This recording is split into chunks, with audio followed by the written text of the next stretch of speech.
Thank you. With that information, I'm sure I shall be able to create some sensational scientific solution. I hope so.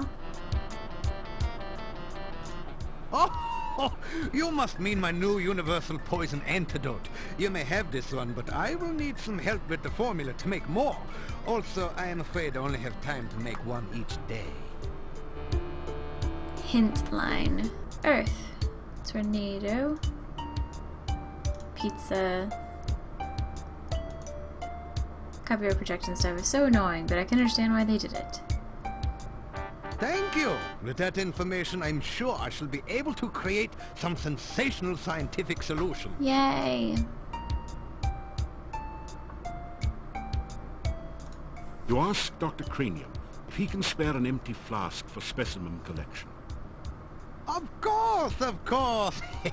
I am always delighted to assist scientific research of any kind, and I have plenty of flasks. You may have this one.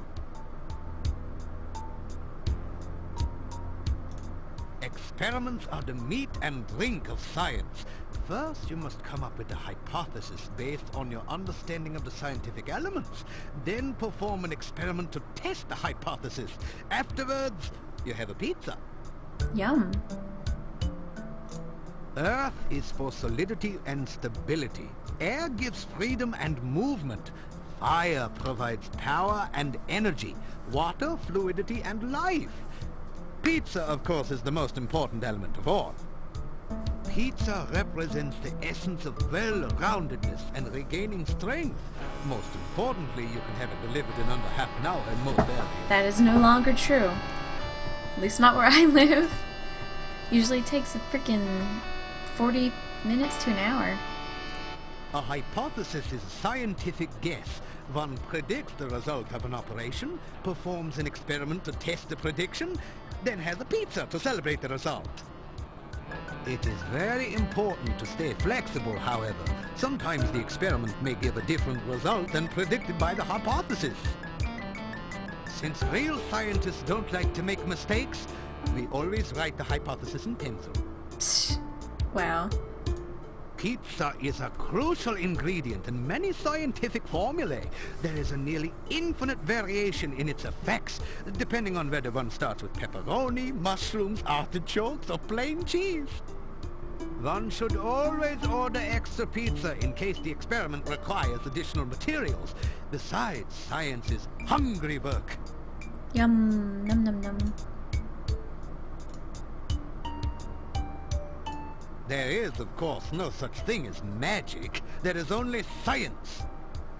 Still, you would be amazed at how gullible some people are. Just the other day, someone gave me this scroll saying it was a magical spell. Can you believe that? It is purest poppycock. Nothing on here makes any sense whatsoever. Here, you may have this as a reminder that magic is a figment of fevered imagination. Only science is real.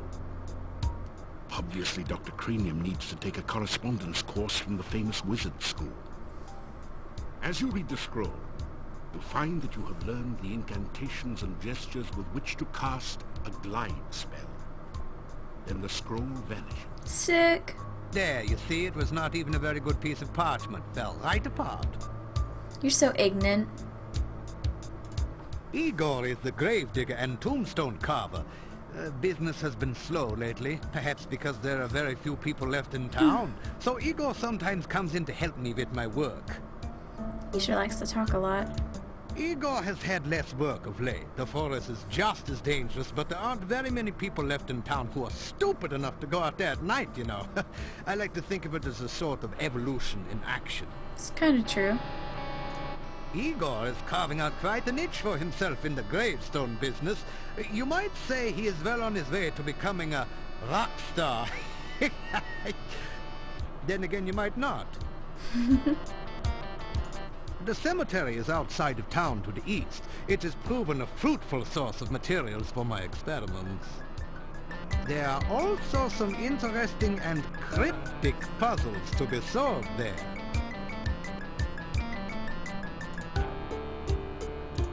Essential etheric fluid is an important ingredient in my formula for reanimating dead bodies. It contains the essence of the element of water, the most important ingredient in life science. This laboratory is where I perform some of my most important research. Lately, I have been trying to bring life back to a dead body and to brew the perfect cup of tea. Reanimating the dead is just another day's work in the life of a scientist. Even science cannot bring a person back right the way they were, but one can use scientific principles to restore the semblance of life and energy to formerly dead flesh. The one alchemical combination that I have thus far been unable to fully analyze is that of a good cup of tea. I'm sure there must be a way to duplicate the effects of nature, but the results have not been promising so far. Perhaps you would like a cup of spearmint and beefsteak tea? I thought not. This is even harder than rehydration solution and reviving dead tissue. Research is the heart and soul of science. Without constant experimentation to prove or disprove one's hypotheses, the scientist is left trying to solve the world's problems by guesswork. That is hardly the most efficient way to achieve results. I try to maintain a modest selection of useful experimental equipment in my simple laboratory. Unfortunately, it has become very difficult to obtain the most modern scientific accessories since the road out of the valley became closed by the swamp. Mad? Mad? They all call me mad, but what do they know of madness? I am not mad. A bit perturbed about the world situation and how I get so little respect, perhaps, but certainly not mad. I get it. Well, you have a good one. You say goodbye to Dr. Cranium. Please be careful not to break the beakers or crack the flasks on your way out. Okay. I won't cast any spells either. Give you a heart attack. Come back and visit again. Oh, and if you see Igor, please tell him I still need the fluid. Here I go.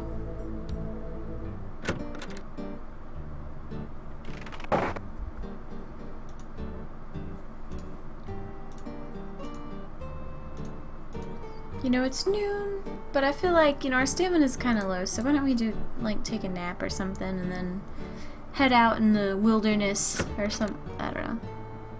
Actually, let's go check out that spooky house.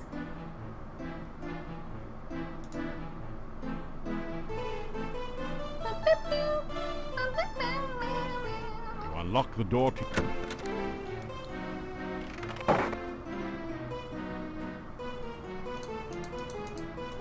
Garlic braids festoon the room, adding that certain special ambiance of Gilroy in the spring to the room.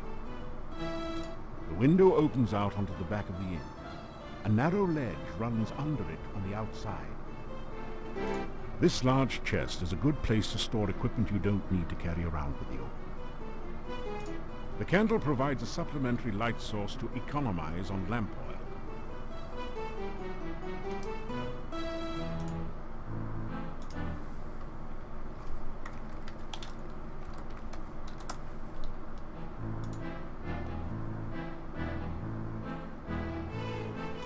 After some rest, you feel better.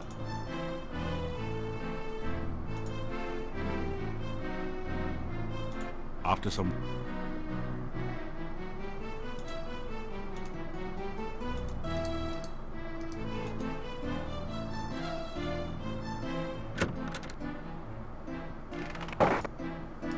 Alright, stamina, high enough.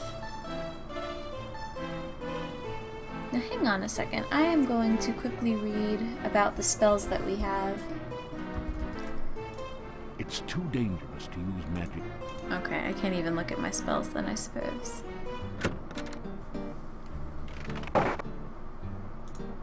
Alright, back to doing stuff. We're well rested, ready to explore. Probably should save the game again, even though I'm being a little bit paranoid.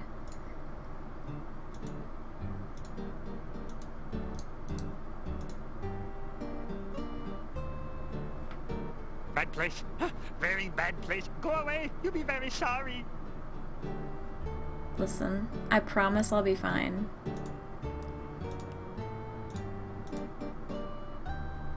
You push the Dark One sign into the indentation on the door.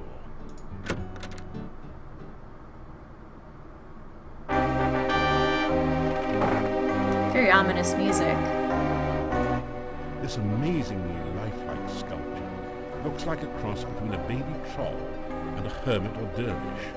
It fits the description of a domovoi, except that it's totally dried out and unmoving. This is a fairly attractive, in a Baroque way, display cabinet with a glass door. This is a fit.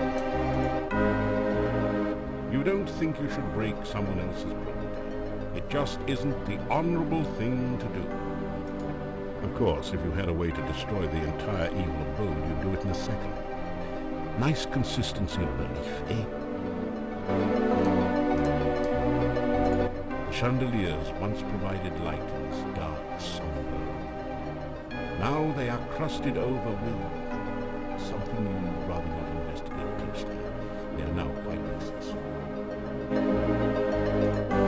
It's a six-tentacled, octopus-like creature. I guess you'd call it a hexapod. Unless you like cats, or you might call it a hexapus. That don't make no sense. The fireplace looks as though it hasn't been used in years. There are no logs on the log holders, nor is there any sign of ashes or other debris. Hexapods, like garlic. Probably have to buy some more later. Hector the hexapod happily gorges itself in the garden. Hector looks much less hungry and perhaps a little less dangerous. Good to know. It doesn't budge. Sick. There is a cold feeling down here that chills your bones and sets the hairs on the nape of your neck on end. There is a musty odor of mold and mildew mingling with the sickeningly sweet smell of decaying flesh. Welcome to your nightmare. This is a dangerous place. You probably knew that. Handle with care.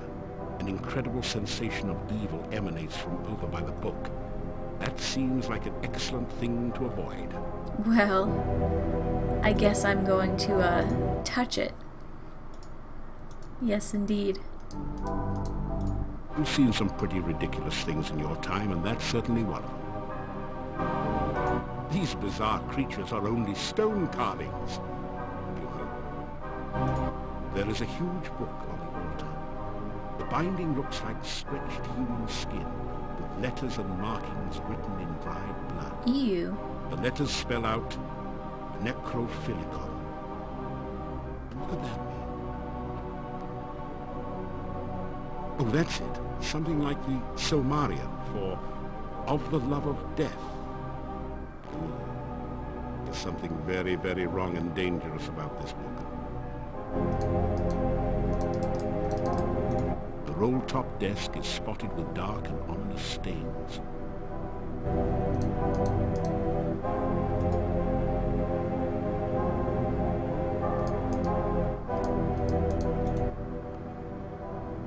The huge barrel is labeled Cask of Amontillado. This must be the famous spirit that provided most of the income and fame of the monastic order here. It is rumored to provide strange and mystical visions to those who taste freely of its contents.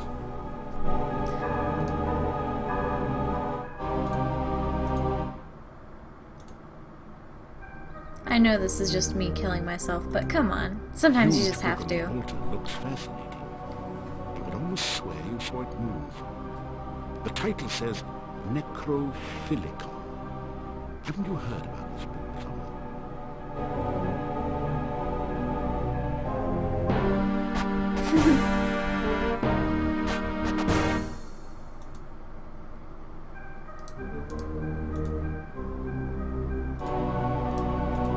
these bizarre...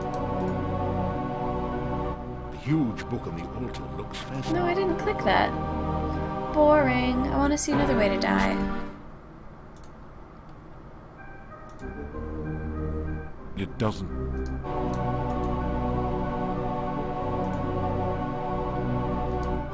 You've seen some pretty... It's a really silly-looking statue and clearly of no value. It doesn't. You tap the huge cask of Amontillado. This is the strongest stuff you've ever tasted, assuming that you're not an aficionado of dragon's breath. Bottoms up. Rip.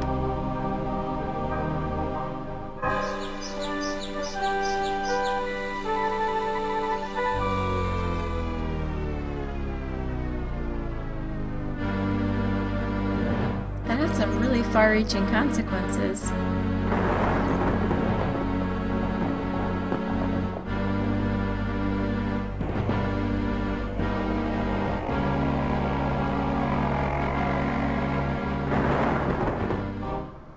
Yep. Oh. Man, have you got a headache? Fortunately, the Dark One rising seems to have been just a vision, not the reality. Oh. Yet. I thought I killed myself. Neat. Oh, damn. The scroll has fallen from the cask's white droplets. You pick up the rolled paper on the floor. It has a symbol of a drop of blood at the top and the inscription, Ritual of Blood. You can't read any of the other writing on it.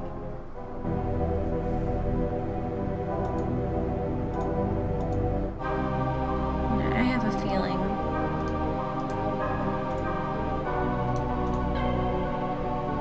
This place practically vibrates with dark magic. You get a momentary vision of nameless rites and unspeakable rituals before the spell cuts off. Any individual magical impressions are lost among the overall dark magic. I see.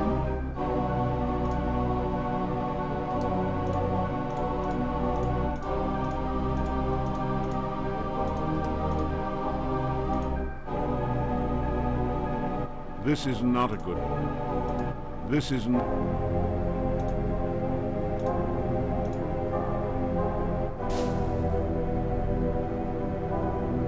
A swirling cloud of undoubtedly poisonous gas surrounds the desk for a few seconds after your spell opens it. Cool. Then the cloud subsides. You rifle through the Mad Monk's desk and find the diary of Amontillado. Boy, was this guy wacky. Reading this makes your head hurt. However, it does give you some information about the Dark One rituals. Alright. It said something about the first ritual being placed within the Mad Monk's tombstone, there to be forever guarded by followers. The second ritual should be placed in the Stone of Squids, and revealed only by the light of a dead child's soul.